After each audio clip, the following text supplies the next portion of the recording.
today to honor a dear friend of mine, Diane Jordan. She was the first black woman to serve on the Knox County Commission.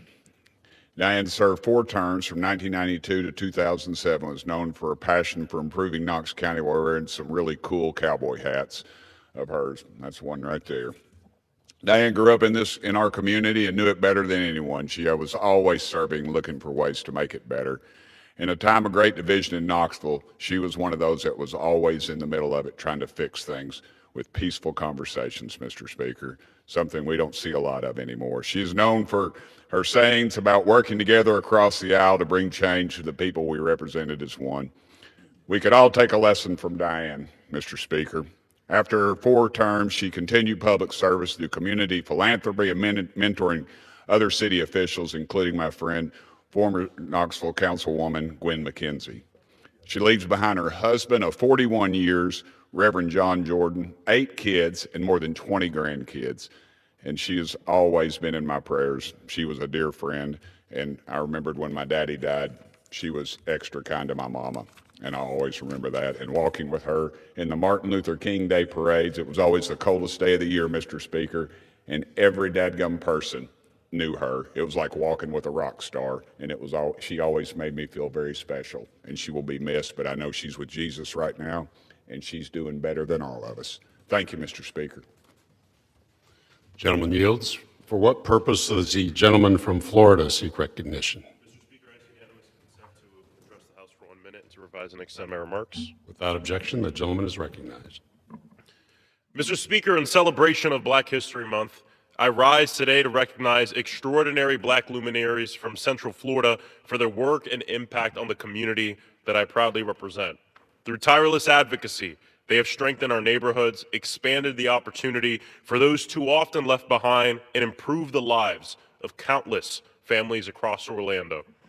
Admiral David Brewer, Alvin J. Cohens, Jennifer Desio Herrera, Chet Glover, Florida Supreme Court Justice James Perry, Ann Perryville, Lisa Williams, the late great State Senator Geraldine Thompson, and the late Eatonville Mayor Eddie Cole. Today and always, we celebrate their achievements and continue to honor Black excellence, not just Black history, but also the history we're continuing to create. I yield back. Thank you. For what purpose does the gentleman from California seek recognition? Mr. Speaker, I rise to address the House for 1 minute and to revise and extend my remarks. Without objection, the gentlewoman is recognized for 1 minute. Today, I rise in support of my bill, the Bridge for Young Onset Alzheimer's Disease Act. Right now, Americans diagnosed with Alzheimer's after age 65 receive immediate Medicare coverage. But for those diagnosed before 65, despite facing the same devastating disease, are forced to wait nearly 29 months for the exact same care.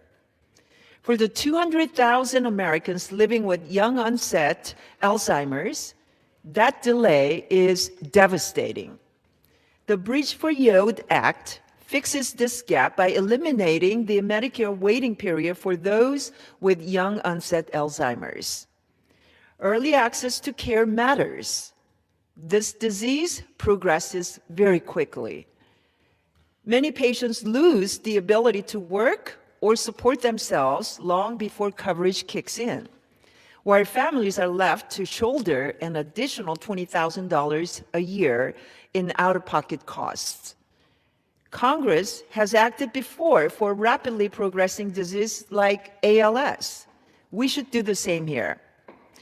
As one of my constituents put it, this bill puts health and dignity first, and I urge my colleagues to support the Bridge for Youth Act, and I yield back my time. Lady yields.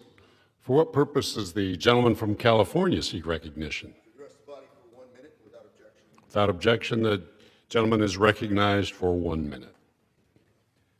Mr. Speaker, I rise today to recognize East Fullerton Little League's 70th birthday. Little League's mission is to instill on children the values of sportsmanship, honesty, loyalty, and courage, aiming to produce well-adjusted, stronger, and happier children. The hundreds of volunteers who take the job of running a Little League are usually the unsung heroes. And that's why I'm standing here today, to recognize the Little League volunteers who have stepped up to the plate to demonstrate benefits and values of volunteering, family, and sportsmanship. Let's follow their example, the example of our Little League parents and volunteers, by making a pledge to support our youth in our community and support the people who spend countless hours teaching America's favorite pastime. Let's play ball, Mr. Speaker. Gentleman yields. For what purpose does the gentleman from California seek recognition?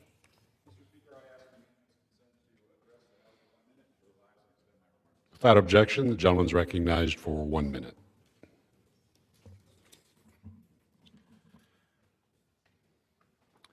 Mr. Speaker, I rise today to share the heartbreaking and inspiring story of the Santa Clarita Lady Flyers, a 12 and under hockey team that plays in my district. While on the way to the Western Girls Hockey League playoffs, a snowplow collided head-on with one of their team vans, injuring 5 players and killing Manny Lorenzana. We remember Manny as a loving dad to Brody, an excellent partner to April, and a talented tattoo artist. After such a tragic event, the team rallied together and made the decision all on their own to play on for Manny and for their injured teammates. Amazingly, in the face of hardship that came far too early for those so young, the Santa Clarita Flyers ended up taking home the championship after a nail-biting final that ended 1-0 in overtime. Here is what I want this amazing team and their families to know. The entire Santa Clarita community has your back, and we are deeply proud of you. I can't wait to cheer you all on at the next home game next season. Thank you, Mr. Speaker. I yield back. Gentleman yields. For what purpose does the lady from Oregon seek recognition? Mr. Speaker, I request unanimous consent to address the House for 1 minute. And to Without objection, the lady is recognized for 1 minute. Thank you, Mr. Speaker. I rise today to tell the American people exactly what their tax dollars are being used for: imprisoning children, even infants. Last month, DHS agents detained a 7-year-old and her parents in an urgent care parking lot while they were trying to get her medical attention. Then they sent that child to the nation's largest family detention facility, recently reopened by Trump. A facility where families report there's contaminated food, limited access to clean water, and where there have been confirmed measles cases. Your tax dollars are funding this. Last Friday, I traveled to Texas to fight to bring Deanna and her family home to Oregon. I'm grateful that Deanna is home, safe in Gresham. But this never should have happened in the first place. It is immoral to jail children, and it should enrage every American that their tax dollars are being used to do so. Congress controls the power of the purse, and it is past time to reassert that authority and end this horrific practice. We must draw a bright red line. Taxpayer dollars cannot be used to imprison children. That is a bare minimum. Thank you, Mr. Speaker. I yield back. Lady yields. The chair lays before the House the following enrolled bill.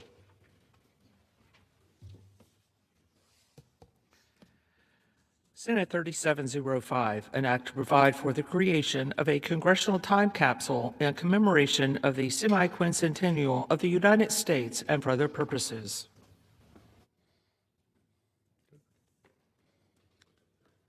For what purpose does the gentleman from Wisconsin seek recognition?